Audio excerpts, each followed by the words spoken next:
ಯಕ್ಷಗಾನ ಬಯಲಾಟ, ಅದರಲ್ಲೂ ತೆಂಕುತಿಟ್ಟಿನ ಪ್ರಕಾರ. ಇದರಲ್ಲಿ ಶೇಣಿ ಗೋಪಾಲಕೃಷ್ಣ ಭಟ್ರ ಹೆಸರು ಬಹಳ ಸಮಯ, ತಲೆಮಾರುಗಳ ಕಾಲದಷ್ಟು ನೆನಪುಳಿಯುವಂಥದ್ದು. ಯಕ್ಷಗಾನ ಬಯಲಾಟದಲ್ಲಿ ವೇಷಧಾರಿಯಾಗಿ ಬಹಳ ದೊಡ್ಡವರು ಅಂತ ನನಗನ್ಸೋದಿಲ್ಲ, ಬಹಳ ಪ್ರಾಮಾಣಿಕವಾಗಿ ಅವರ ಬಗ್ಗೆ ಹೇಳ್ತೇನೆ.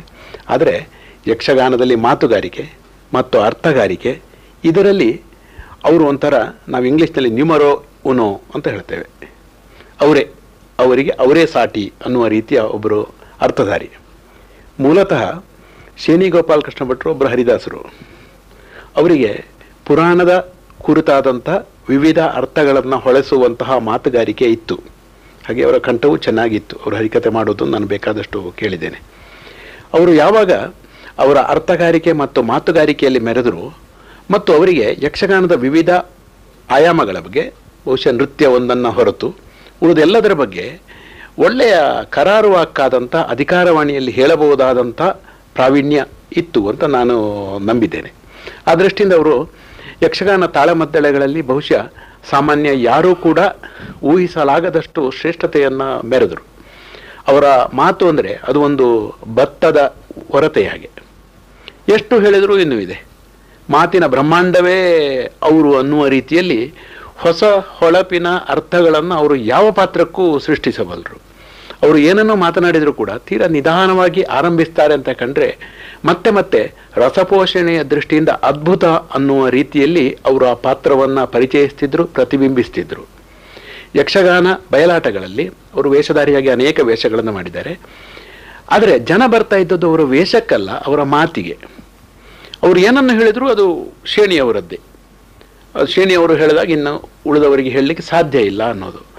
ಅವರ ಎದುರು ಇರುವಂಥ ಯಾವುದೇ ಪಾತ್ರ, ಅದು ತಾಳಮದ್ದಳೆಯಲ್ಲಾಗಲಿ ಯಕ್ಷಗಾನ ಬಯಲಾಟದಲ್ಲಾಗಲಿ, ಎಷ್ಟೇ ತಾಕತ್ತಿರುವ ವ್ಯಕ್ತಿ ಆದರೂ ಒಂದು ಕ್ಷಣ ಕುಬ್ಜರ ಹಾಗೆ ಕಾಣಿಸುವುದು ಇತ್ತು. ಇದು ಬಹುಶಃ ಶೇಣಿಯವರ ಒಂದು ಅಪಾರವಾದಂತಹ ಪ್ರತಿಭೆ ಅಂತ ನಾನು ಅಂದುಕೊಂಡಿದ್ದೇನೆ.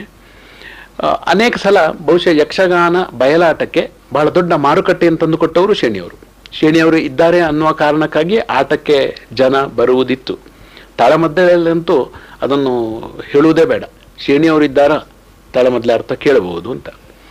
ಒಂದೇ ಒಂದು ಅವರ ಕುರಿತಾದಂಥ ಅಪವಾದ ಅಂತಲ್ಲ, ಚಂದ್ರನಿಗೂ ಕಲೆ ಇರ್ತದೆ. ಹಾಗೆ ಹೇಳೋದಾದರೆ ಶೇಣಿಯವರಿರುವ ಆಟದಲ್ಲಿ, ಶೇಣಿಯವರಿರುವ ತಾಳಮದ್ದಳೆಯಲ್ಲಿ ಅವರೊಬ್ಬರೇ ಮೆರೀತಾರೆ, ಉಳಿದವರು ಯಾರು ಆಸ್ಪದ ಸಿಕ್ಕದೆ ಒದ್ದಾಡ್ತಾರೆ ಅನ್ನೋದನ್ನು ಕೇಳಿದ್ದೇನೆ.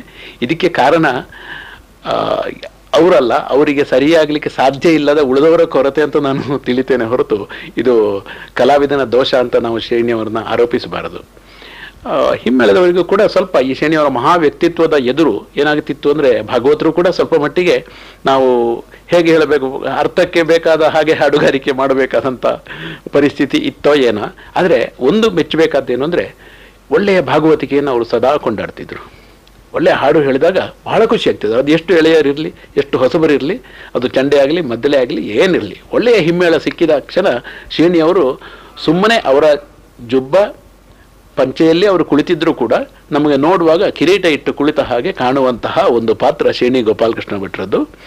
ಸಹಸ್ರಚಂದ್ರ ದರ್ಶನ ಆಚರಿಸಿಕೊಂಡಂತಹ ಶೇಣಿ ಗೋಪಾಲಕೃಷ್ಣ ಭಟ್ರು ಯಕ್ಷಗಾನದ ಹೆಸರು ಇರುವವರೆಗೆ, ಯಕ್ಷಗಾನದ ಕುರಿತಾದಂಥ ಪರಿಚಯ ಇರುವವರೆಗೆ ಅಳಿಯಲಾಗದ ಹೆಸರು ಅಂತ ನನಗನ್ನಿಸ್ತದೆ.